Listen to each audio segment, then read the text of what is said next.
श्री शिवाय नमस्तुभयम। दोस्तों, आप सभी लोग जानते हैं कि 8 जून 2025 यानी रविवार को पड़ रही है ज्येष्ठ मास की प्रदोष व्रत। और दोस्तों, यह वह तिथि है जो ज्येष्ठ मास में पड़ने वाली सबसे बड़ी तिथि प्रदोष व्रत है और इसका बहुत ही बड़ा और विशेष महत्व होता है। पूज्य गुरु जी ने कहा है कि अगर कभी भी मौका लग जाए तो आप लोगों को 31 चावल के दाने वाला उपाय करना है। इन दोनों का संयोग बहुत ही कम आता है। इसी के साथ में गुरुजी ने अपनी शिव पुराण कथा में बताया है कि इस दिन आपको एक 31 चावल के दाने वाला उपाय तो आपको अवश्य ही करना चाहिए, क्योंकि ऐसा दिन पूरे साल में सिर्फ एक ही बार आता है। और दोस्तों, आप सभी लोग जानते हो कि रविवार का अगर सबसे बड़ा कोई उपाय है तो वह चावल के दाने वाला उपाय। तो दोस्तों, रविवार प्रदोष व्रत के दिन आप लोगों को इस 31 चावल के दाने वाला उपाय करना है। बहुत सारे लोग होंगे जिन लोगों ने इस उपाय को ना किया हो, मतलब पूरा साल निकल गया, उन्होंने किसी भी दिन इस 31 चावल के दाने वाला उपाय को ना किया हो। पर दोस्तों, आपके पास एक पहला मौका बचा हुआ है, जो कि 8 जून 2025 रविवार प्रदोष व्रत के दिन है। इस दिन आप लोगों को इस वाले उपाय को जरूर कर लेना है। भले ही आपने पूरे महीने भर इस उपाय को ना किया हो, पर अगर आपने इस ज्येष्ठ महीने के रविवार प्रदोष व्रत के दिन अगर इस वाले उपाय को कर लिया तो आपको इस उपाय को करने का वह फल मिलेगा जिसकी आपने कभी कल्पना भी नहीं करी होगी। इसीलिए आप लोग इस वाले उपाय को एक बार जरूर कर लेना है, ताकि आप लोगों के हाथ से यह मौका ना जा सके और आपको इस उपाय को करने का फल मिल सके। दोस्तों, ये उपाय पंडित जी ने अपनी अभी की ही श्री शिव महापुराण की कथा में बताया है। जी, इस उपाय को आज हम आपको बहुत अच्छे से समझाने वाले हैं। इस वीडियो को देखने के बाद इस उपाय को समझने के लिए आपको कोई और वीडियो को देखने की जरूरत नहीं पड़ेगी। तो चलिए दोस्तों, उपाय को शुरू करते हैं। देखिए, इस ज्येष्ठ महीने के रविवार प्रदोष व्रत के दिन यह इतना खास होता है, इतना महत्वपूर्ण होता है। देखा गया है कभी कभी बड़े बड़े पूजा पाठ अनुष्ठान से जो मनोकामना पूर्ण नहीं होते, वह ज्येष्ठ महीने की रविवार प्रदोष व्रत के दिन एक छोटे से उपाय करने से ही आपकी मनोकामना पूर्ण हो जाती है। और बहुत सारे लोगों ने इस उपाय को किया भी है और उनको इस उपाय को करने का फल भी जरूर मिला है।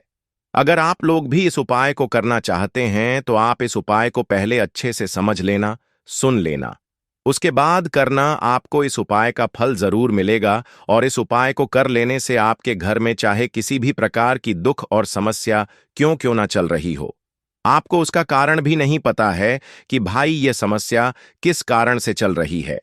उसका कुछ भी कारण हो सकता है, जैसे पितृदोष हो सकता है या किसी भी तरह का मंगल दोष भी हो सकता है। तो इस दिन आप लोगों को यह वाला उपाय कर लेना है। यह एक ऐसा उपाय है जिस उपाय को अगर किसी विशेष दिन पर किया जाए तो भाई उस विशेष दिन का जो है वह तो हमें मिलता ही मिलता है। पर हमने उस दिन पर इस उपाय को किया है तो हमें उससे भी बड़ा फल मिलता है, और फल बहुत जल्दी मिलता है, क्योंकि आप इस उपाय को बहुत ही बड़े और विशेष दिन पर कर रहे हो। तो चलिए अब उपाय के बारे में बात करते हैं। लेकिन उससे पहले आप लोगों को यह जानना आवश्यक है कि आखिर यह उपाय किस समय करना है, किसको करना है और कैसे करना है।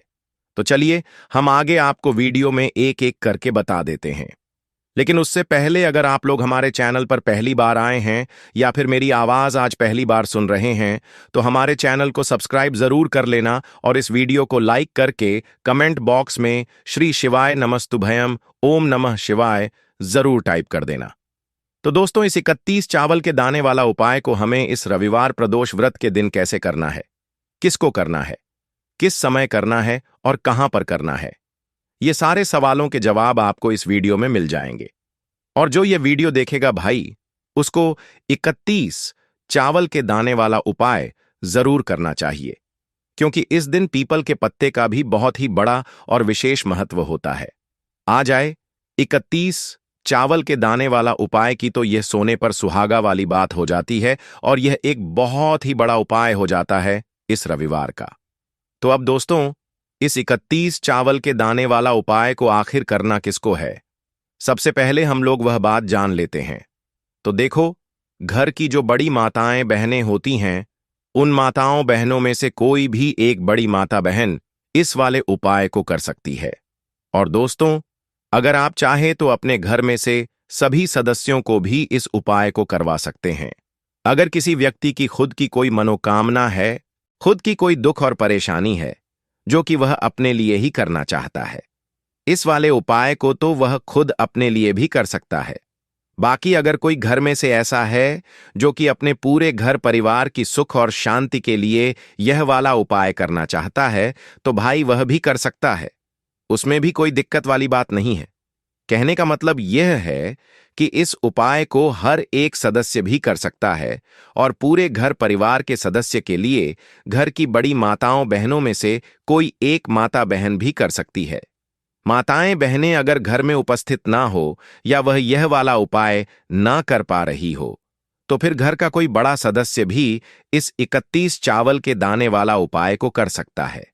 चाहे फिर वह पुरुष ही क्यों ना हो, उसमें कोई भी दिक्कत वाली बात नहीं है। उसके बाद में दोस्तों, जो अगला प्रश्न निकल कर आता है वह यह आता है इस उपाय को लेकर कि आखिर इस उपाय को हमें किस समय करना है, सुबह के समय करना है कि शाम के समय करना है। तो देखो, इस वाले उपाय को आप लोग सुबह के समय भी कर सकते हो और शाम के समय प्रदोष काल में भी कर सकते हो। अब अगर आप पूछो कि भाई साहब सबसे उत्तम समय कौन रहेगा इस 33 चावल के दाने वाला उपाय को करने का, तो हम आपसे बस यही कहेंगे कि इस उपाय को आप सुबह के समय करेंगे तो ज्यादा बेहतर होगा। बाकी अगर प्रदोष काल शाम के समय भी करेंगे तो भी अच्छा होगा, उसमें कोई भी दिक्कत वाली बात नहीं है। तो अब दोस्तों, जो अगली सबसे बड़ी और महत्वपूर्ण बात आती है वह यह आती है कि सुबह अगर हम उपाय को करेंगे तो हमें कितने बजे से लेकर कितने बजे तक के बीच में करना है, और शाम के समय प्रदोष काल में करेंगे तो हमें कितने बजे से लेकर कितने बजे के बीच में करना है।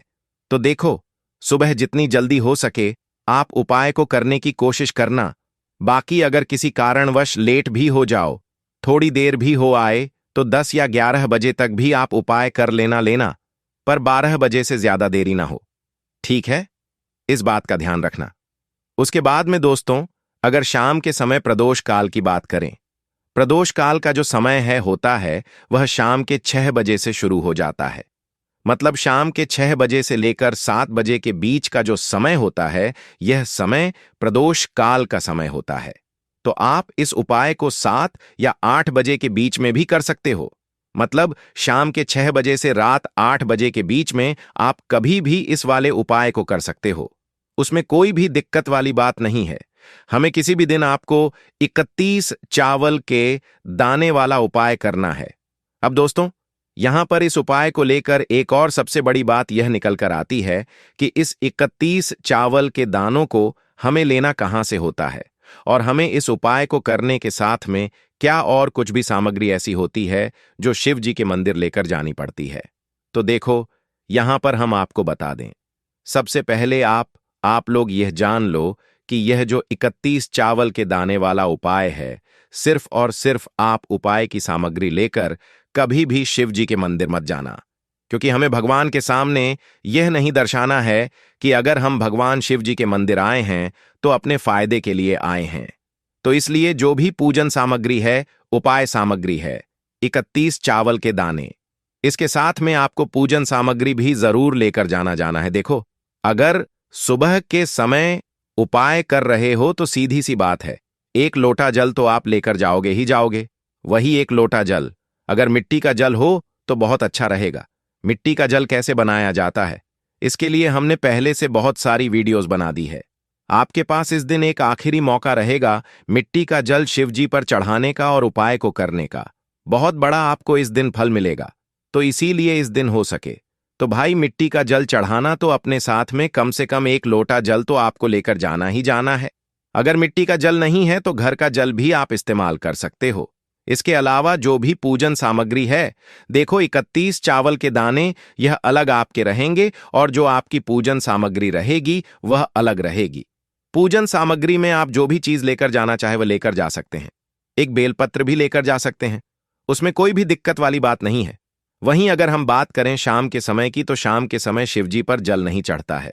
इसीलिए शाम के समय आप लोग एक दीपक तैयार कर लें जो कि गोल बत्ती का, आटे का, शुद्ध देसी गाय का घी का होगा। है ना इस बात का? आप लोगों को ध्यान रखना है और इस दीपक को आपको घर से जलाकर नहीं लेकर जाना है, भगवान शिव जी के मंदिर में जाकर ही जलाना है। इस बात का भी आप लोगों को ध्यान रखना है। अब दोस्तों यहां पर हमें इस बात को समझना है कि यह 31 चावल के दाने हमें लेना कहां से है। क्या हमें दुकान से लेकर आना है, या हमें अपने घर से लेना है, या कहां से लेकर आना है, और कौन से चावल लेना है, क्योंकि चावल भी बहुत प्रकार के होते हैं। तो देखो, इन सभी सवालों के जवाब आप लोग एक बात में सुन लो कि भाई यह जो उपाय है, इस उपाय में आपको यह नहीं देखना है कि भाई कौन से चावल है, कौन से चावल नहीं है। बस जो भी चावल ले रहे हो वह चावल का दाना सबूत होना चाहिए, मतलब साबुत होना चाहिए, टूटा हुआ नहीं होना चाहिए, कटा पिटा नहीं होना चाहिए। यह बात आपको ध्यान रखना है। बाकी आपका चावल बासमती हो या सादा चावल हो या कोई सा भी चावल हो, उसमें कोई भी दिक्कत वाली बात नहीं है। तो सीधी सी बात है कि आपके घर के रसोई घर में जहां पर आप भोजन बनाते हो, वहां पर जो भी चावल आपके उपस्थित हो, उन चावलों में से अपनी एक कटोरी भर लेना या एक मुट्ठी चावल अलग से निकाल कर रख लेना, क्योंकि हम 21 चावल ही यहां पर इस उपाय में लेने वाले हैं। तो हमें यह चावल के दाने गिनकर निकालने पर डीढ़ेंगे। इस बात का आप लोगों को ध्यान रखना है। तो अपने उस चावल की कटोरी में से या चावल में से 31 ऐसे चावल के दाने आप लोग निकाल लो जो कि टूटे हुए ना हो, कटे पिटे ना हो, जिनमें कोई दाग ना लगा हुआ हो, है ना, अच्छे साबुत चावल के दाने 30 दाने आप लोग निकाल कर रख लो, और इन्हें किसी भी एक कागज की पू में या किसी एक छोटी सी कटोरी में आप लोग रख लो, ताकि यह सुरक्षित रहे, आपके एक भी चावल का दाना इधर उधर ना हो और आपका उपाय भी पूरा अच्छे से हो जाए। तो भाई जैसे ही आपका उपाय की जो सामग्री है, यह 30 चावल के दाने यह तैयार हो जाते हैं, उसके बाद मैं आपको जो भी अपनी पूजन सामग्री है सुबह के समय कर रहे हो, तो एक लोटा जल और एक बेल पत्र या पूजन सामग्री जो लेकर जाना चाहो उसकी भी तैयारी कर लेना। और शाम के समय जा रहे हो तो भाई अपना जो दीपक है उसे तैयार कर लेना, ठीक है। और उपाय को करते समय शुद्धता का विशेष रूप से ध्यान रखना, ठीक है। सुबह सुबह स्नान करने के बाद ही उपाय को करने की आप लोग तैयारी करना।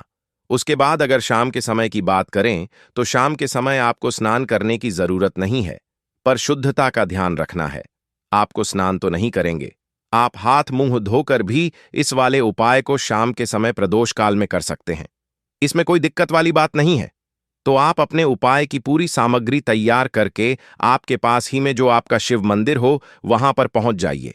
सबसे पहले शिव मंदिर में जाकर आप लोगों को उपाय नहीं करना है, पहले भगवान के दर्शन करना है, भगवान से आशीर्वाद प्राप्त करना है, फिर शिव जी की शिवलिंग के पास में आना है।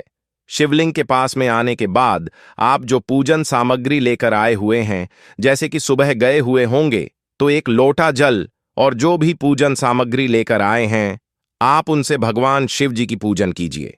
सबसे पहले तो एक लोटा जल ही चढ़ेगा, फिर आपको एक बेल पत्र श्री शिवाय नमस्तुभ्यम का जाप करते हुए शिवलिंग पर चढ़ा देना है। उसके बाद में आपकी पूजन सामग्री चढ़ेगी। उसके बाद में अगर दोस्तों शाम के समय अगर आप इस उपाय को कर रहे हो तो अपने साथ में कम से कम एक जो दीपक है गोल बाती का जो आप अपने साथ में लेकर गए हो, उस दीपक को मंदिर में जाकर अपनी माचिस से जलाना है और उस दीपक को शिवलिंग के पास में रखना है, ठीक है।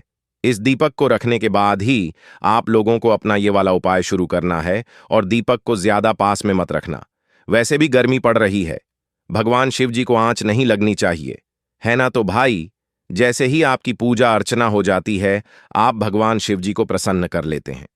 उसके बाद में शिवलिंग के पास ही में आप कहीं पर बैठ जाइए, सामने या आसपास जिस जगह पर आपको बैठना हो वहां पर बैठ जाइए और अपने वह 31 चावल के दाने अपने सामने निकाल कर रख लीजिए, क्योंकि अब यहां पर उपाय को यहां पर करने की आपको तैयारी करना है। और इस तरीके से जब आप उपाय करेंगे, पूजन सामग्री करने के बाद, पूजन अर्चना करने के बाद, तो आपको उपाय का फल बहुत जल्दी और बहुत बढ़ा होकर मिलेगा। तो अपने 31 चावल के दाने अपने सामने निकाल कर रख लेना। और यह जो उपाय है यह आपकी की सीधे हाथ की हथेली से होगा, इसलिए इस बात का भी विशेष रूप से ध्यान रखना है।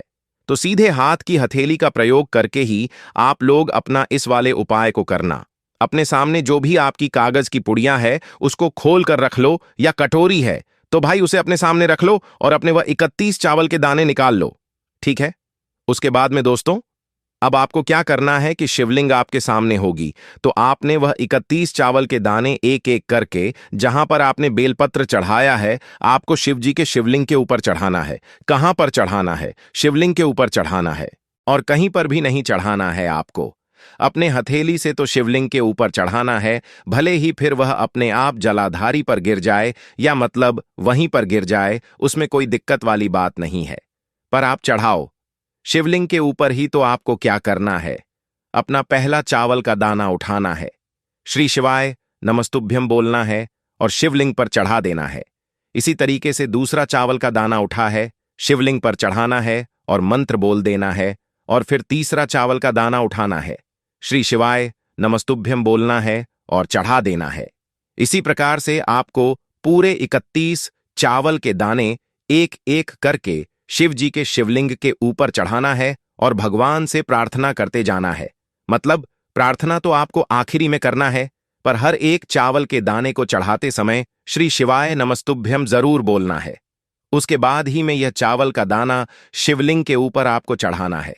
जैसे ही आपके 31 चावल के दाने शिवलिंग के ऊपर 4 एज जाते हैं, तो भाई उसके बाद में आपको क्या करना है? भगवान से अपनी मनोकामना बोलना है। मनोकामना भी कब बोलना है? जब आपका 31 चावल का दाना आपके सीधे हाथ की हथेली में हो और आप उसे चढ़ाने के लिए जा रहे हो। श्री शिवाय नमस्तुभ्यम बोलकर उस आखिरी चावल के दाने को शिवलिंग के ऊपर चढ़ा देना और भगवान से फिर अपनी वह मनोकामना बोल देना।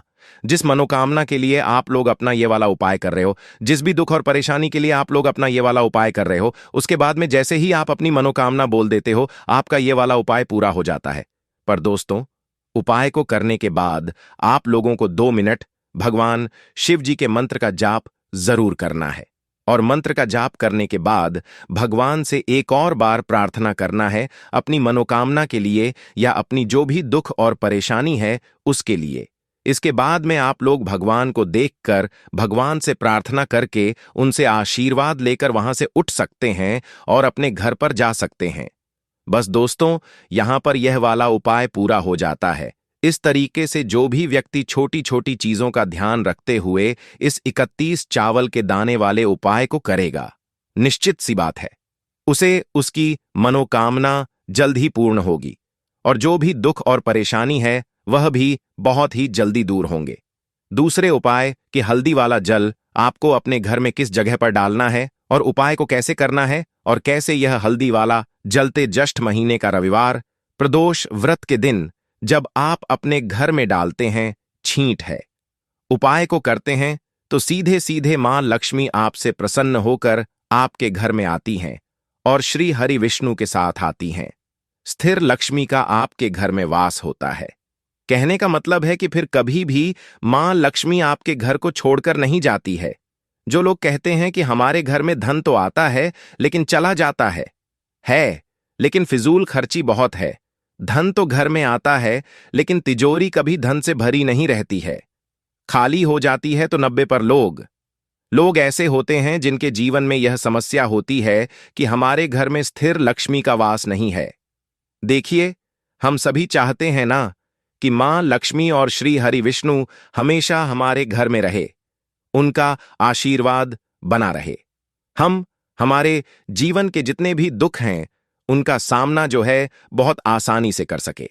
देखिए, जब व्यक्ति के पास पैसा नहीं होता है ना, तो वह बहुत सारे कष्ट दुख उसके जीवन में जब आते हैं उनका सामना भी नहीं कर पाता है, और जब उसका आर्थिक पक्ष मजबूत होता है तो बहुत सारी समस्याएं उसे अपने जीवन में जो आती हैं वह छोटी लगती हैं। लेकिन अगर पैसा भी पास नहीं है तो छोटी छोटी प्रॉब्लम्स और छोटी छोटी चीजें जो हमारे जीवन में आती हैं वह भी बहुत बड़ी लगने लगती हैं। तो आपको करना क्या है? आपको यहां पर लेना है गंगा जल। तो देखिए, सबसे पहले तो आपको अपने पूरे घर में गंगा जल का छींटा लगाना है, ठीक है ना? गंगा जल आपके घर से जितनी भी नेगेटिव एनर्जी होती है उसे बाहर कर देता है, हैं? ठीक है ना? गंगा जल का छिड़काव जब आप करते हैं, उसके बाद कोई पूजा पाठ करते हैं, कोई उपाय करते हैं वह पूरी तरह से सफल होता है, क्योंकि आपके घर में पॉजिटिव एनर्जी, सकारात्मक ऊर्जा आ जाती है। ठीक है ना? तो इतना करने के बाद आपको क्या करना है, एक लोटे के अंदर या एक कटोरी, किसी भी चीज के अंदर आपको अपने घर का शुद्ध जल लेना है। ले लिया। उसके बाद पिसी हुई हल्दी उसके अंदर मिलानी है। मिला दी। जब हल्दी आपको मिलानी है, ठीक है ना? उस समय आपको श्री हरि विष्णु का ध्यान करना है। श्री हरि विष्णु से प्रार्थना करनी है कि मेरे घर में धन बढ़े और कभी भी मेरे घर की जो सुख समृद्धि है उसमें कमी ना आए। ठीक है ना? जब आप जल मिला लेंगे, उसके बाद आपको तुलसी का एक पत्ता लेना है। तुलसी का पत्ता पहले ही तोड़ लें। तो दोस्तों, यह थे पूज्य गुरु जी द्वारा बताए गए कुछ बहुत ही खास उपाय। अगर आपको जानकारी अच्छी लगी हो तो वीडियो लाइक करिएगा। मिलते हैं फिर एक नए वीडियो के साथ। श्री शिवाय नमस्तुभयम।